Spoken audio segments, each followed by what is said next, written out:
Oh, I'm sorry. Did I break your concentration?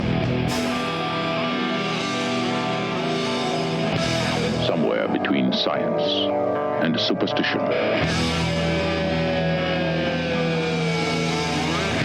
We have such sights to show you.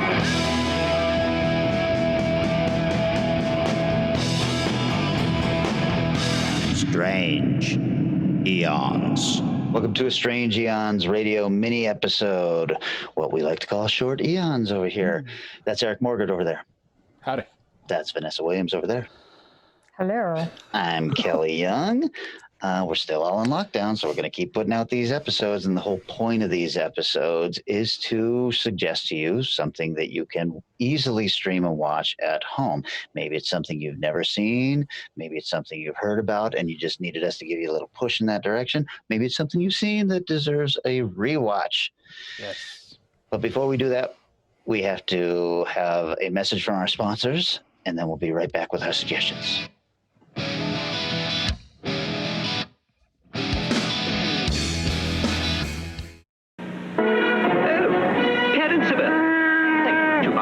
Parents, as we traveled from the swamps of Dagobah... Oh, where are you?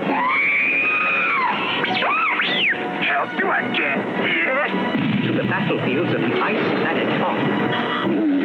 Oh my!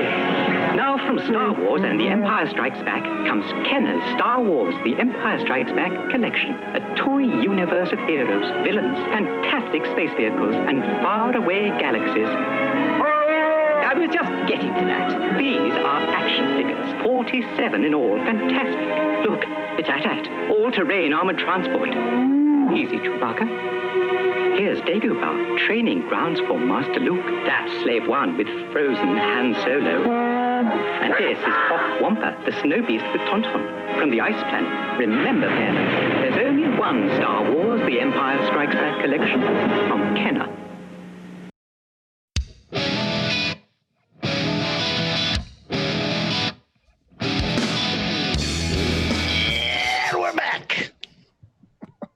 Hey, you guys.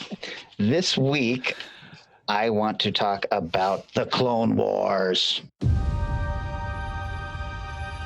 Soon, the galaxy will be remade. The Jedi and the Republic will die. I sense a plot to destroy the Jedi. Great care we must take. Why would anyone walk away from being a Jedi? We were trained to be keepers of the peace, not soldiers. We clones have mixed feelings about the war. Without it, we wouldn't exist.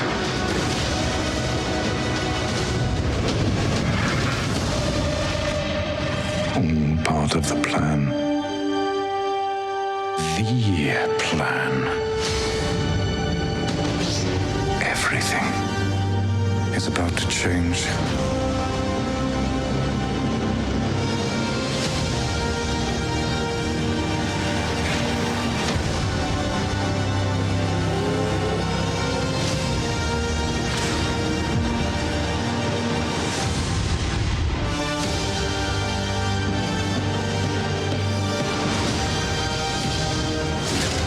Every choice made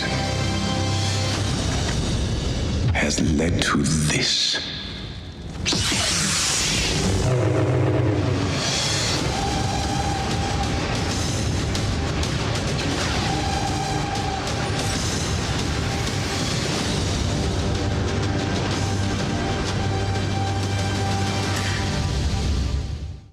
Oh my God.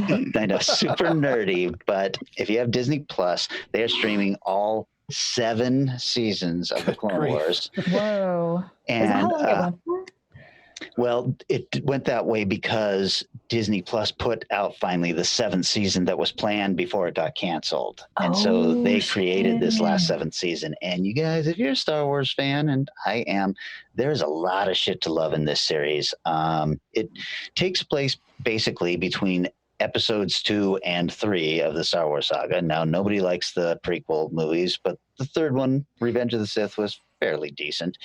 And this 7-season arc is way cooler than anything that actually happened in those prequel movies. The 7th season actually takes place during the 3rd movie, during Revenge of the Sith. So there's all this cool stuff going on, and ending with Vader basically killing all the Jedi at the end. It's a really dark little cartoon.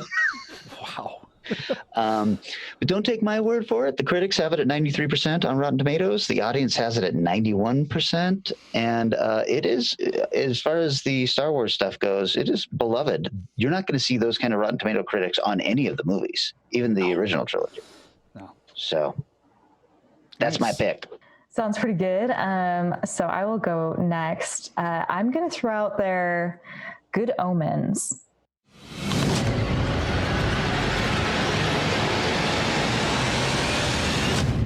Aziraphale, it's me. We need to talk. Yes, I rather think we do. I assume this is about Armageddon. Yes.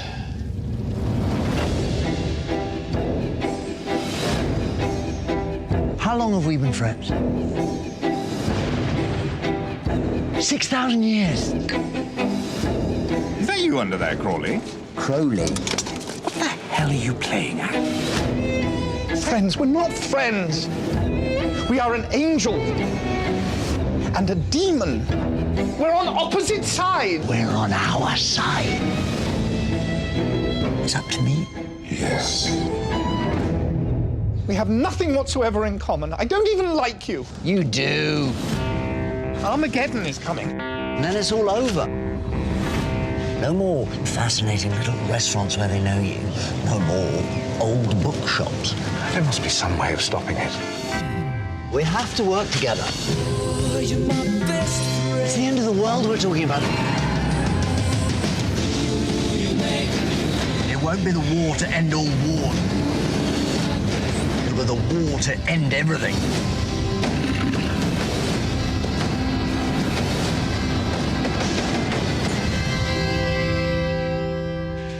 We're doomed. Well then, welcome to the end times. Oh, you're my best friend. Ooh, you make me live. So Good Omens is a co-production between Amazon and BBC. A lot of you probably have heard of it. I don't know how many people ended up watching the whole thing. It came out in 2019. It's got an all-star cast. You've got David Tennant as the demon and Michael Sheen as the angel. It's based off of a Neil Gaiman and Terry Pratchett co-written book, which I'd read years ago. It's super funny, super neat. It's got kind of the magical, bizarre, fantastical ideas of Gaiman smashed with the humor and the fantasy of Pratchett. So it ends up just being a really, really good read if you haven't read it. But the show itself, I think it's 6 episodes. I don't have it written down. There's a lot of really good cameos in it, which are pretty fun. It's got Frances McDormand, John Hamm, Brian Cox, Nick Offerman. And part of the reason why I kind of wanted to give it a shout out, a friend of mine's in this show.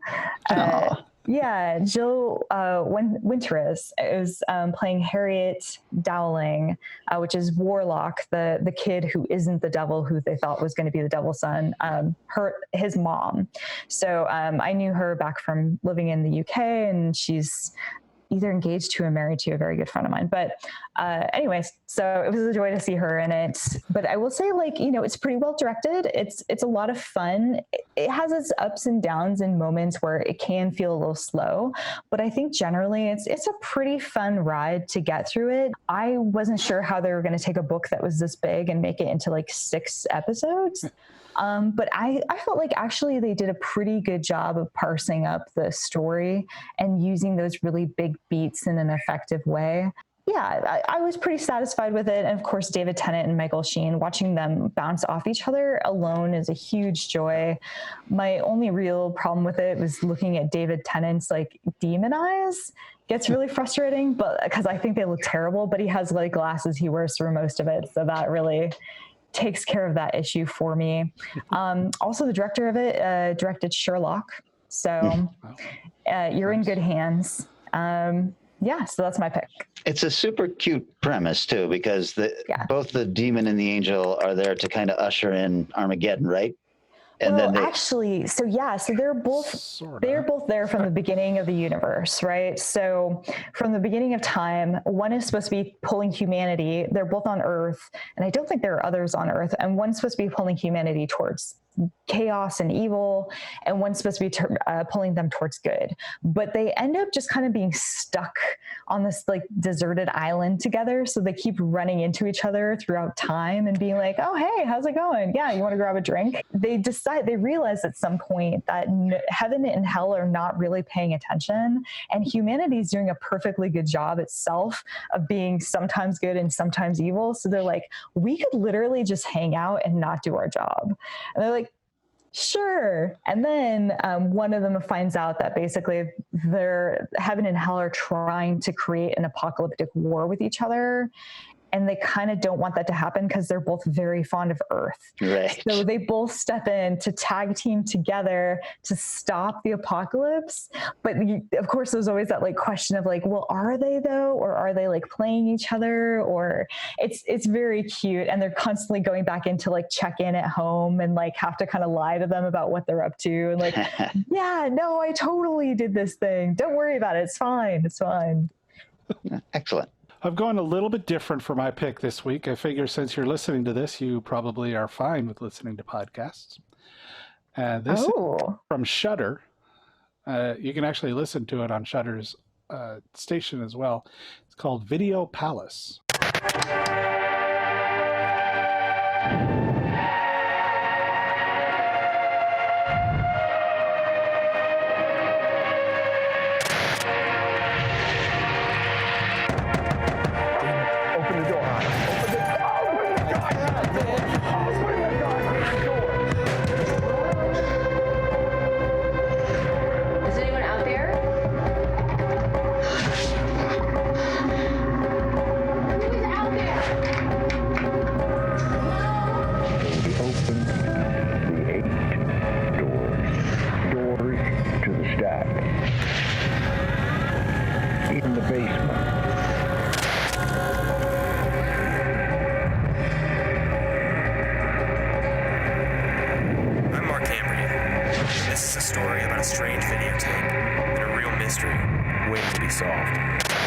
Welcome to Video Palace.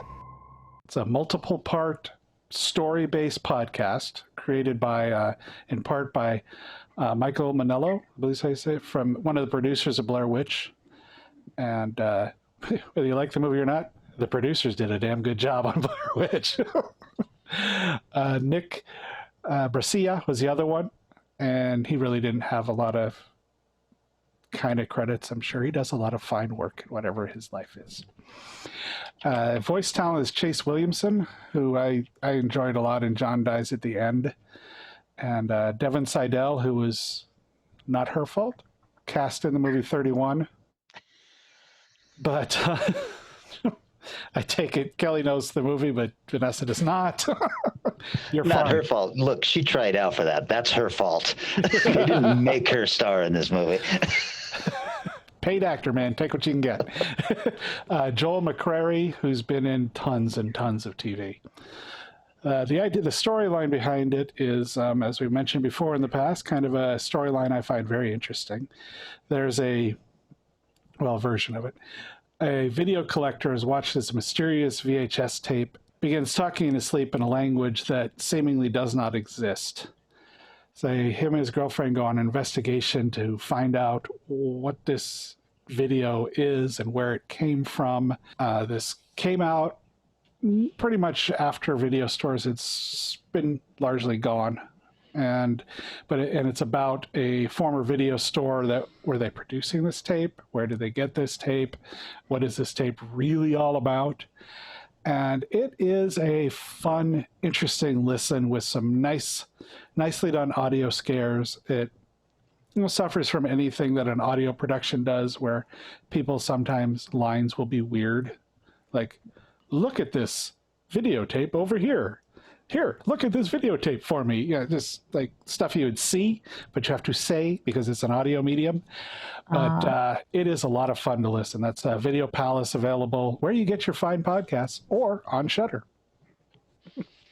Nice. I listened to this when it first came out as a podcast, and I actually enjoyed it quite a bit because the whole thing, it is a story podcast, but it's recorded in the story as a podcast as well. So it's like you're listening to this guy recording this stuff for a podcast, and he gets caught up in this creepy story. I thought it was pretty good. Pretty satisfying ending too.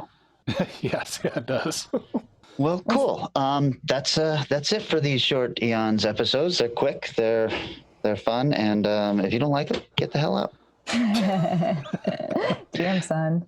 People need more positivity than that in these trying times. Come on, Kelly. God. We're in it together, folks. Don't worry. If I have to hear these trying times again, I'm going to blow my brains out.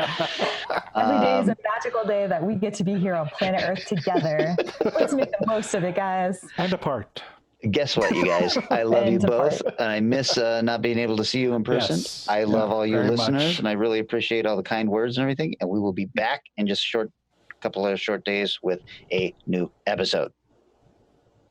Adios, muchachos. Our podcast is recorded at Eric's house, and Vanessa's house, and Kelly's house, and is engineered and edited by Eric Morgret.